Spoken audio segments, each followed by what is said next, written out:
A little bit of the rice, a little bit of the beef, a little bit of the egg. Bottoms up. Damn. Some coconut aminos. That was the key. Wow. That was the absolute missing link right there. What's going on, everybody? My name is John Serwin, and this is my kitchen. Welcome. Today, I'm gonna show you how I made this.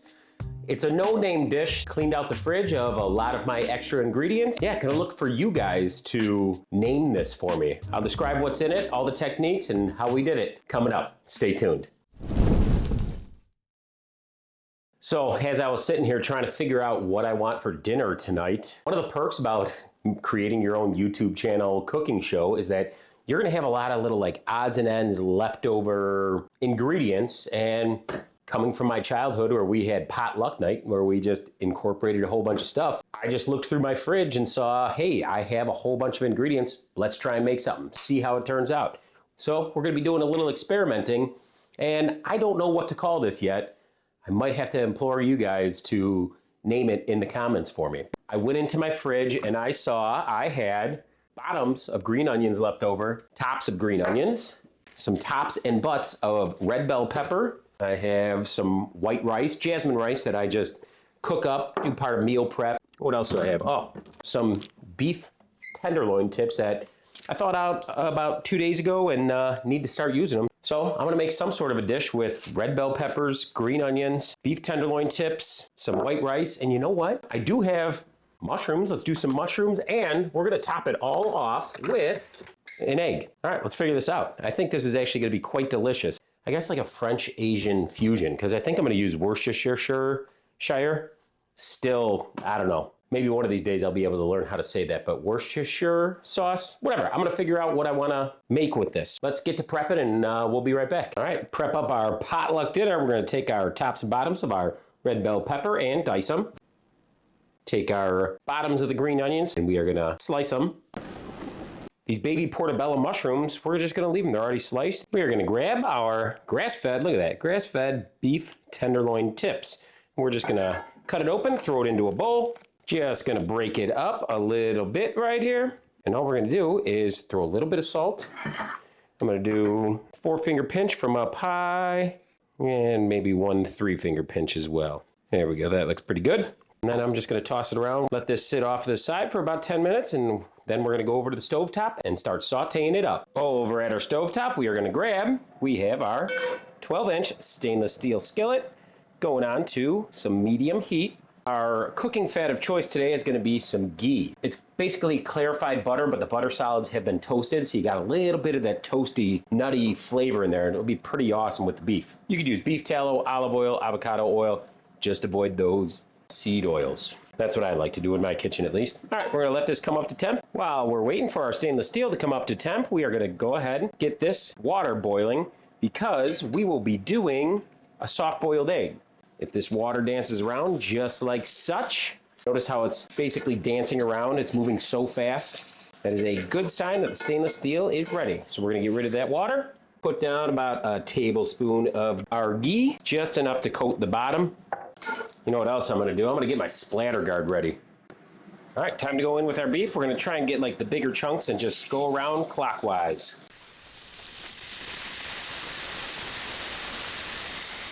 Try and fit these last few on, why not? I think we can get them in there. Let's give these bad boys a flip. Oh yeah, just a little bit of crust on there. Beautiful, that's what I wanna see.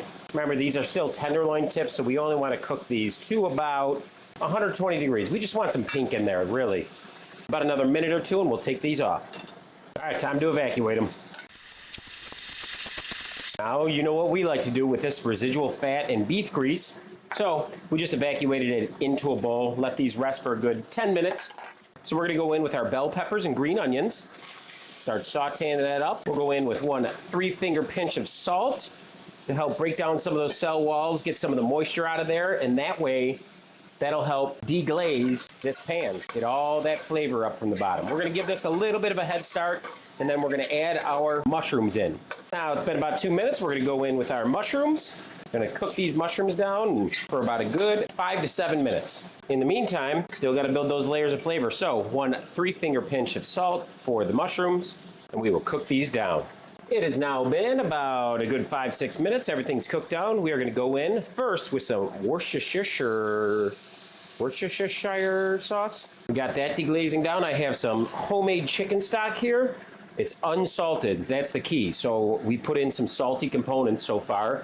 I'm going to put in about 1 cup. You know what? We're going to start. We're just going to cover the bottom of the pan first. Just like such. That's probably a total of 1 cup of chicken stock. We're gonna get this all scraped up and all deglazed. Oh man, it is smelling so good in here. If I had garlic, you know what? I just don't have garlic on hand. It's one of those rare times. I would have definitely minced a clove or 2 of garlic in here. Sauteed that down with the mushrooms, onions, and bell peppers. Let this come up to a little bit of a simmer. In go the 4 cups of cooked rice. All right, I'm gonna get this incorporated and take it off the heat, show you the soft-boiled egg. Remember, this rice was not cooked in salt water. So it may have seemed like we were putting salt in and a lot of salty components, but the rice and the chicken stock have no salt in there. So we can always adjust at the end. Ooh, look at that. That looks pretty awesome. I like white rice, but I love how it grabs onto such flavors. All right, we're gonna scoot this off. We're gonna change burners with our water. And once this comes up to a boil, we are going to put our egg in for 5 minutes. We want a nice soft boil on the egg. If you don't want to soft boil it, you can always go ahead, fry it, you can poach it, you can make it over easy. I just wanted to do a soft boiled egg, show you guys the technique. It's literally just water, bring it up to a boil, and put it in there for 5 minutes. We have attained a boil, and I am going to set this egg in for no longer than 5 minutes. In the meantime, I have an ice bath ready and standing by to take that egg out and put it right into that ice bath to cool down. All right, as soon as that timer goes off, we turn off the water and get it right into our ice bath. We're gonna let this cool for about a good 3 to 5 minutes. Oh man, getting close at that. So we're gonna go in with about 2 big ladlefuls of our rice. Let's go 2.5, right? There we go. And then we're gonna go in with, hey, look, I got these like giant tweezers. I'm gonna try these out, why not? Go in with some beef. I would sometimes cut this up, but you know what? I'm gonna go in with the smaller pieces of beef. How about that? Leave the bigger pieces of beef for later on or for another meal. Let's go in with like the scraggly bits. This is almost like I wouldn't consider it a fried rice. I don't know. I want you guys to start thinking. I'm trying to rack my brain. I'm calling it like a Cajun, French, Asian fusion kind of thing, but I don't know. Someone else out there try and tell me what you think you would call this dish. All right, that looks like a good enough amount of beef. Now we're gonna go peel our soft-boiled egg. All right, we have our soft-boiled egg inside of our ice bath. I'm gonna go ahead and pour that out. What we're gonna do is peel this under some running water. So I will take it, crack it all around. That hopefully we've accomplished our goal of keeping the yolk a little bit runny.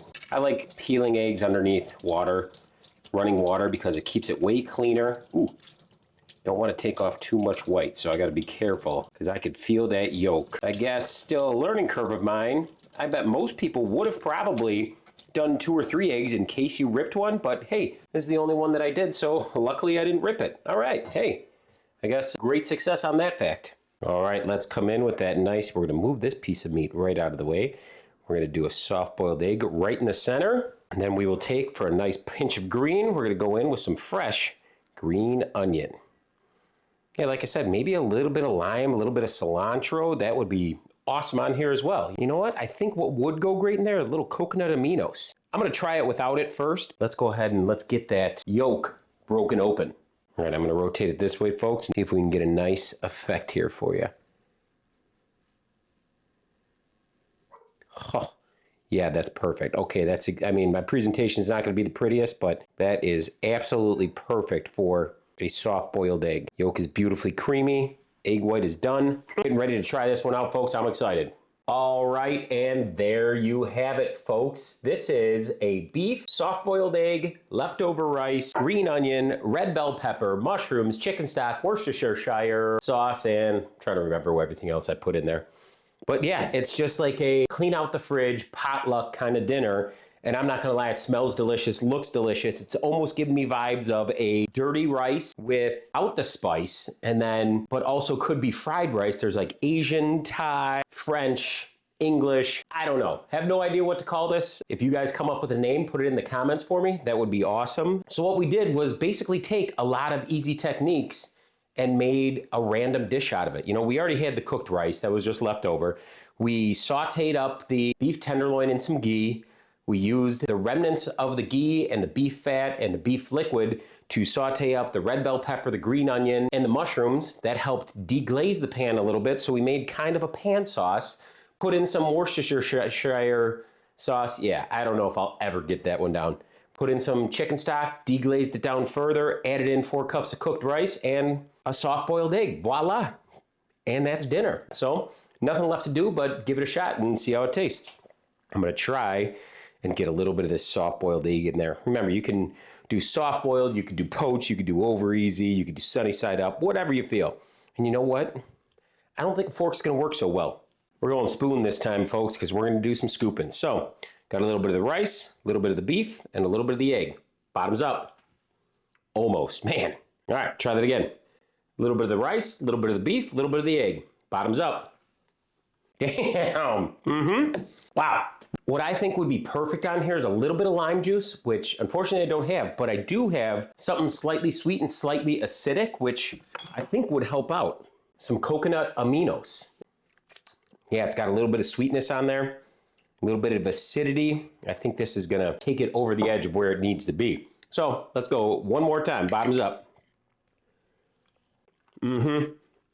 That was the key. Wow, that was the absolute missing link right there. And oh man, that just brings that brightness, a little bit of sweetness. So you got that salt, fat, acid, no heat, but sweet this time. And man, that is, yeah, I am just speechless. That's turned out way better than I thought. When I first had that bite, don't get me wrong, it was delicious, but it needed that little extra bump of flavor, and that did it right there. So that's the fun part about cooking and experimenting and trying all these different foods. You kind of start to get a palate where it's like, you know, one little thing's missing. You know, if it's sweetness, add a little bit of sugar, honey, syrup, coconut aminos. If it's saltiness, add some Worcestershire, add some salt, add some Parmesan cheese.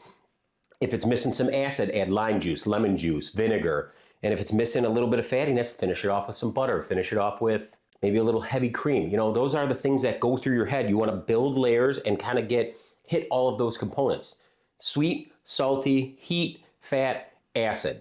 That's kind of like what I think of when I'm trying to compose of a dish. If I can hit all of those flavors in there, boom, you have something that's going to turn out and be awfully tasty. And yeah, I am putting this one in the repertoire. I still have no idea what to call it, but hopefully you guys can come up with a name for me. Yeah, best name wins. You know, one that gets the most votes. Maybe I'll put a poll out there. That's what we'll do. We'll put a poll out there with top names. If this gets enough traction, gets enough people watching it and commenting, that'd be awesome, because I would love to name this as something. But yeah, always greatly appreciate you guys coming by. And just remember, you're only making food out of ingredients, even when it's leftovers and clearing out the fridge, until you sit down and share them with the ones you love. Then it's a meal. All right, guys, greatly appreciated. This has been a blast. Let's keep her rolling. I'm astonished at how many people are encouraging me and having fun with these videos, because I'm having an absolute blast. I hope you guys are too. So if you could hit that subscribe button, that'll help get this out to more people, and we can keep this train rolling and having fun. Over here is a video that YouTube thinks you might like, and I'll put one up here that I think you might like. Again, always a blast, guys. Thanks for coming by, and till next time.